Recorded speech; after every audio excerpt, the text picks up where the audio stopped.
Hello and welcome. Today we're going to crack open a 2,500-year-old masterpiece, Sun Tzu's Art of War. But listen, this isn't about ancient history or forgotten battles. No, we are translating this incredible wisdom into a real, practical toolkit for winning in your job, in your business, and frankly, in your life. So let me ask you something. Does this feel familiar? You know, that feeling that you're just constantly on the defensive, that the obstacles are way too big, or that your competition just seems to have all the money, all the people, all the advantages.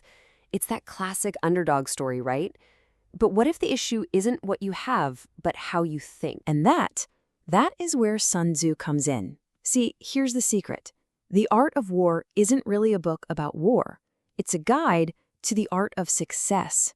It's a manual for strategic thinking that shows how, just by thinking differently, literally anyone can take on enormous challenges and do some pretty extraordinary things. It's all about winning smarter, not just fighting harder. Okay, let's dive into the first and, maybe the most important idea of them all.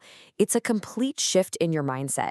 The idea that you win before the fight even starts. This one quote, it just flips everything we think we know about competition on its head.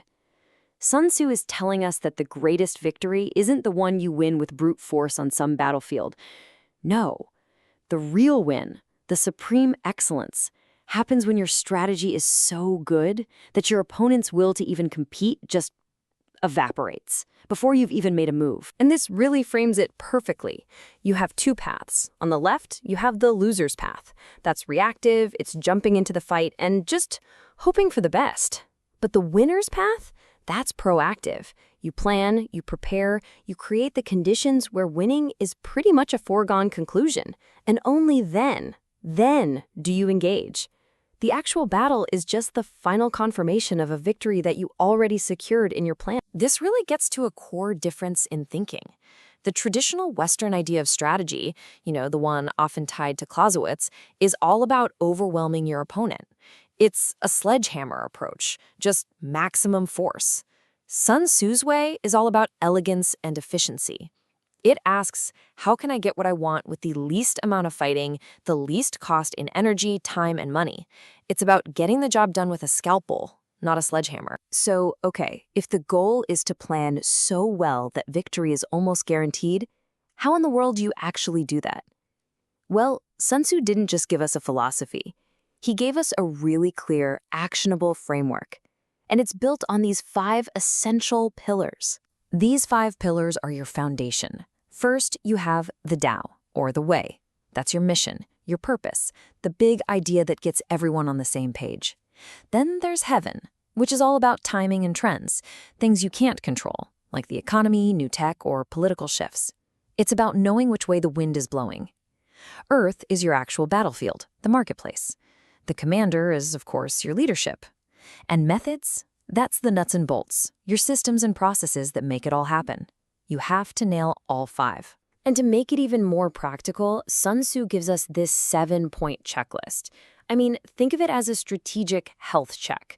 You can literally go right down this list and grade your own organization, and then grade your competition. It's brilliant. It goes from the high-level stuff like the mission, all the way down to the nitty-gritty, like, are your reward systems actually fair and effective? So that framework naturally leads us to the next critical piece of the puzzle, leadership. Because a brilliant plan is completely useless without a brilliant leader to execute it. And for Sun Tzu, everything, and I mean everything, starts at the top. He pinpointed 5 virtues that are absolutely essential for a leader. You've got wisdom to see the right path, trustworthiness so people will actually follow you, compassion for your people, courage to make the tough calls, and discipline to maintain order and standards. But here's the real key, the secret sauce. It's not about being great at 1 or 2 of these. The real power is in the balance of all 5. And here's exactly why that balance is everything. Each one of these amazing virtues, if it's not held in check by the others, it becomes toxic. Your wisdom just turns into being a cheat. Your courage, without wisdom or compassion, becomes plain old recklessness. Your discipline without a heart is just cruelty. See, a great leader isn't defined by one single strength. They're defined by their ability to hold all 5 of these in a perfect, dynamic tension. Okay, let's bring it all home. How do you take this strategic mindset, this balanced leadership, and use it to go up against the giants in the real world today? Well, the answer is actually pretty simple. You don't play their game. You make them play yours. You change the rule. I mean, the Apple iPod is the perfect example.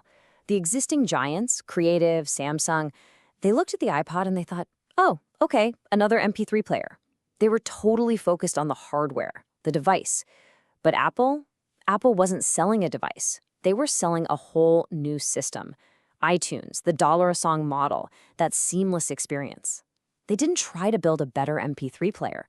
They completely changed the game of how we get and listen to music. And that famous Steve Jobs quote, that is pure Sun Tzu. That is the modern version of understanding heaven, the trends, the timing. All his competitors were busy fighting over where the puck was. Jobs was already waiting where the puck was going to be. That's how you win without fighting. You make their entire battlefield totally irrelevant. And this leads us to a super important detail, one that almost everybody gets wrong. We've all heard the phrase, know yourself, know your enemy, right? Well, that's actually not what Sun Tzu said. The order is backwards. He said, know the enemy and know yourself. The order is absolutely crucial.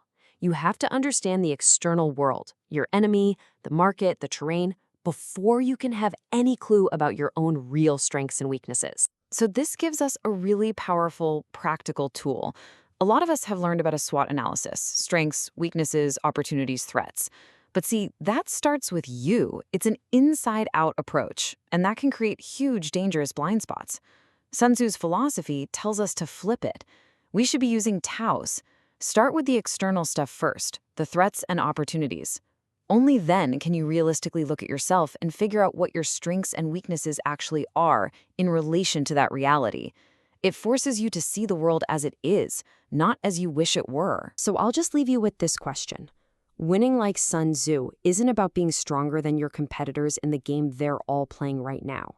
It's about having the wisdom and the courage to create a brand new game, a game where you set the rules, a game where your strengths are the only ones that really matter. So yeah, your rivals are playing by the current rules. What new game are you going to make them play?